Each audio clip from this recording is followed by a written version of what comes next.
থেকে লিটারালি কালকে সকাল থেকে যে বৃষ্টি শুরু হয়েছে, এই বৃষ্টি কিন্তু এখনো থামেনি।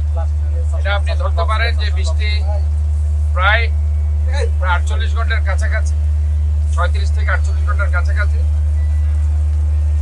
এখন আমরা পুরা শহর, আমি কালকে থেকে পুরা শহরে আমি মুভ করেছি।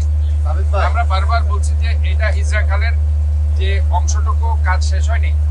এই হিজরা খালের কাজ যেহেতু আর্মি ইঞ্জিনিয়ারিং কোর করছে, তারা কিন্তু আপ্রাণ চেষ্টা করে যাচ্ছে, যেহেতু কাজটা শেষ হয়নি সেই জন্য একটু সময় এটা দিতে হবে। আমরা এই জন্য বলছি আমাদের 30% কাজ এখনো বাকি রয়ে গেছে। এই 30% কাজের মধ্যে হিজরা খাল এবং জামাল খান খাল এবং আরেকটি খাল হচ্ছে আজব পাহাড় খাল রামপুরা ওয়ার্ডে, এই 3টা খাল বাকি রয়েছে।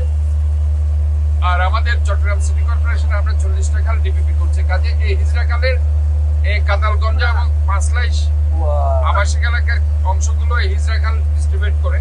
তবে এটা মূল সমস্যা হচ্ছে এখানে কালকেও আপনি দেখেছেন যে নালাগুলো আমি নিজে এসে আমরা আমাদের যে পরিচ্ছন্ন বিভাগ ক্লিন করেছে, রাত্রেও ক্লিন করেছে।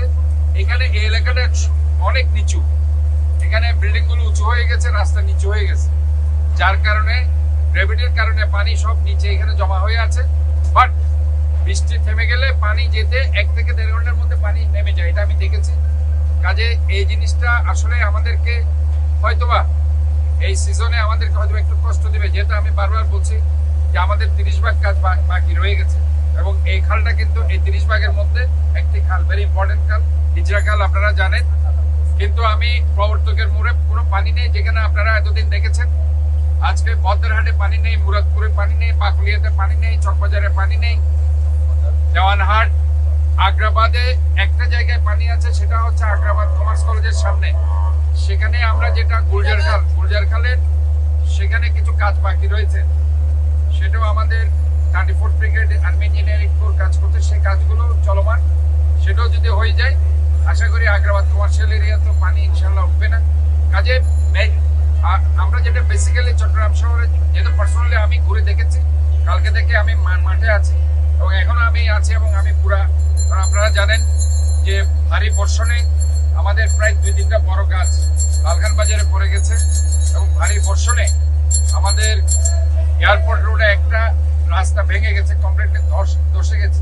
কাজে ওই স্পটে আমাকে এখন যেতে হচ্ছে, কারণ ওইটা ভেরি ইমার্জেন্সি এরিয়া, যেহেতু সমস্ত লোকজন আপনার এয়ারপোর্ট থেকে এই রোড দিয়ে আসে।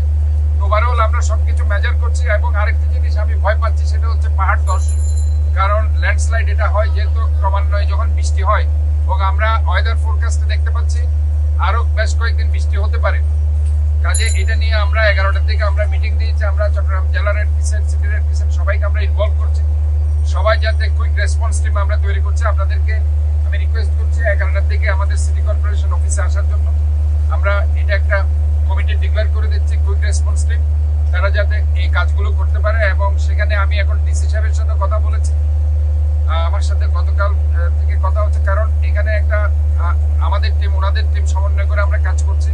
এবং সেখানে তাদেরকে মাইকিং করে কালকে আমাদের জেলা প্রশাসক অফিসে তারা সেখানে নিয়ে এসেছিল শেল্টার হাউসে। আমরা জানি আকবরসাদে পাহাড় আছে, লালখান বাজার, মতিজন্নাতে পাহাড় আছে, ইভেন সেখানে আকবরসাদে বেশ কয়েকটা জায়গায় বড় বড় পাহাড় আছে। তো সেখানে কিছু শেল্টার প্লেস আছে, স্কুলকে আমরা শেল্টার প্লেস হিসাবে রেখেছি। এবং সেখানে যাতে তারা নাকি কালকে রাতে আবার কাউকে না বলে চলে গেছে, তো সোফার আজকে আমরা সেখানে জোরদার করছি, আমাদের স্বেচ্ছাসেবকরা থাকবে যাতে তারা সেখান থেকে চলে যেতে না পারে। ওভারঅল আমাদের এই কাজগুলো আমরা করব। এবং এখানে মূল সমস্যা হচ্ছে বৃষ্টি যেহেতু এক নাগারে চলছে, পানিটা থেমে আছে, যেহেতু এটা নিচু এলাকা, এবং এই হিজরা খালের কাজ এখনো চলমান। হিজরা খালের কাজ শেষ হতে বর্ষার পরপরে তারা কাজ ধরবে, যেহেতু আপনারা জানেন প্রবর্তকে 2-3 মাস আগে যেটা পানি উঠছে তার কারণে বাঁধগুলো তারা খুলে দিয়েছে। বাঁধগুলো খুলে দেওয়ার কারণে তারা পার্মানেন্ট কাজটা করতে পারেনি। কাজে এই কাজটা যদি হয়ে যায়, এখানে তারা রিটেনিং ওয়াল কিন্তু এখনো দিতে পারেনি। আপনারা দেখেছেন হিজরা খালটা যদি আপনি এখন কাতালগঞ্জ থেকে এইখান থেকে যদি শুরু করেন, এই যে মুখের এখান থেকে নিয়ে একদম চকবাজার পর্যন্ত কোনো রিটেনিং ওয়াল তারা দিতে পারেনি। রিটেনিং ওয়াল দিলে পরে তারা এটা গভীর করতে পারবে, কারণ এখন যদি রিটেনিং ওয়াল ছাড়া গভীর করে তাহলে রাস্তা ভেঙে যাবে। এখানে জিনিসগুলো আমাদেরকে বুঝতে হবে, এটা সব সাইন্টিফিক ম্যাটার।